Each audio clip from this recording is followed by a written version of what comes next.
뭔가 국정 운영의 시스템이 붕괴된 것 같다. 뭔가 이게 법령에 의해서 시스템에서 운영이 되지 않고 뭔가 좀 즉흥적으로 운영이 되는 것 같다. 이런 기본 계획을 수립을 했으면 이 기본 계획에 입각한 예산이 편성이 돼야 될 거 아닙니까? 이게 시스템에 의해서 운영되는 국정이죠. 부총령 답변. 예. 맞죠? 말씀하시죠. 그런 아니 맞냐고요. 이 기본 계획은 기존의 협동조합 사업들을 다 분석하고 평가를 해서 기본 계획을 수립을 할 거 아닙니까? 그게 시스템 아닙니까? 평가 안 하고 기본 계획 세우나요? 답변을 하세요. 평가 후에 평가를 한 후에 기본 계획을 전반적으로 기본 계획이라는 게 있고 또 그러니까 기본 끝까지 말씀하시죠. 질문을 하라고. 아니 말씀 답변을 드리려고 그러면 하세요. 자꾸 중간에 또 끊어서 자꾸 아니야, 말씀을 답변을 하시니까 해보니까 이 기본 계획을 수립했던 사람들, 이 사람들 문책해야 될 거 아니에요. 책임져야 될 거 아니에요. 이렇게 기본 계획을 잘못 수립한 거니까. 둘 중에 하나 아니에요. 기본 계획을 잘못 수립했든지 예산을 잘못 세웠든지 둘 중에 하나일 거 아닙니까?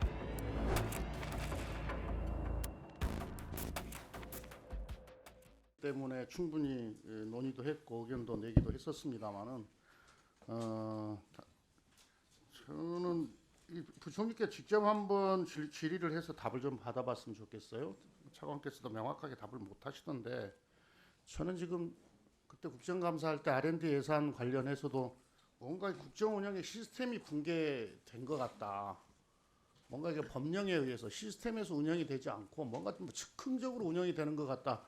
이런 지적을 한 바가 있는데 이 협동조합도 역시 마찬가지예요. 질의를 합니다. 그 3월 3일 날 올해 3월 3일 날 제4차 협동조합 기본 계획이라는 것을 만들어요. 기재부가 중심이 되어서 범부처 합동입니다. 그건 알고 계시죠? 예.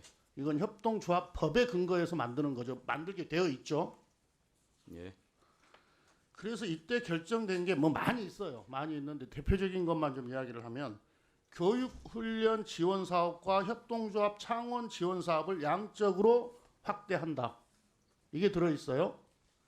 그 다음에 연합회 등 협동조합 당사자 조직들이 지원 조직의 역할을 수행하도록 촉진한다. 이게 중간 지원기관 활성화하고 그래서 연합회 역할을 강화한다. 협동조합 사이에 협동을 활성화한다. 이렇게 목표를 세웠어요. 그러면 법에 근거해서 정부 합동으로 이런 기본 계획을 수립을 했으면 이 기본 계획에 입각한 예산이 편성이 돼야 될 거 아닙니까? 이게 시스템에 의해서 운영되는 국정이죠. 부총령 답변요. 예. 맞죠? 말씀하시죠. 그런 예. 아니 맞냐고요. 전체 뭐 기본 계획도 있고 실제로 나중에 기본 이제 어떤 그러니까 질문을 하실지는 모르겠는데 예산을 세울 때 예. 뭐 이 기본 계획을 세웠으면 이 기본 계획에 입각해서 예산을 세우는 거 아니겠어요? 그러니까 이 기본 계획을 세워놓고 이 기본 계획에 입각해서 예산을 세우지 않을 것 같으면 이 기본 계획을 왜 세워요? 이게 시스템에 의해서 운영되는 국정인데 이번에 예산안을 보니까 그때 발표했던 협동조합 기본 계획하고 정반대에 아주 반하는 그러니까 뭐 교육훈련 지원 사업 예산 제로로 만들어 놔버리고 협동조합 창업 지원 사업 이것도 예산을 제로로 만들어 놨어요. 그러니까 완전히 그때 기본 계획하고 반대되는 예산을 세웠단 말이에요. 그렇다면 이제 제가 이야기하려고 하는 게 이 기본 계획은 기존의 협동조합 사업들을 다 분석하고 평가를 해서 기본 계획을 수립을 할 거 아닙니까? 우리가 R&D 예산할 때 R&R 통해서 기본 계획도 세우고 예산에 반영하듯이 그게 시스템 아닙니까? 평가 안 하고 기본 계획 세우나요? 답변을 하세요.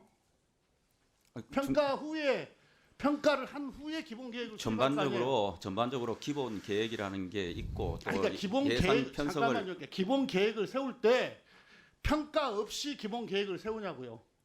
끝까지 말씀하시죠. 질문을 하는 아니 말씀 드리려고 그러면 자꾸 중간에 또 끊어서 자꾸 말씀을 하시니까 그러니까 전반적으로 기본 계획이라는 게 각 분야별로 있고 그것이 중간에 또 예산 편성 지침은 재정 상황을 감안해서 편성 지침이 나가는 것이고 그게 따라서 예산은 편성하고 그래서 당초 기본 계획의 취지만큼 가지도 못하는 게 있고 어떤 거는 중간에 재정 상황에 따라서 뭐 바뀌기도 하고 그러니까 기본 계획에 미치지 못하는 것도 있고 재정 상황에 따라서 조금 변경할 수도 있고 뭐 이래요.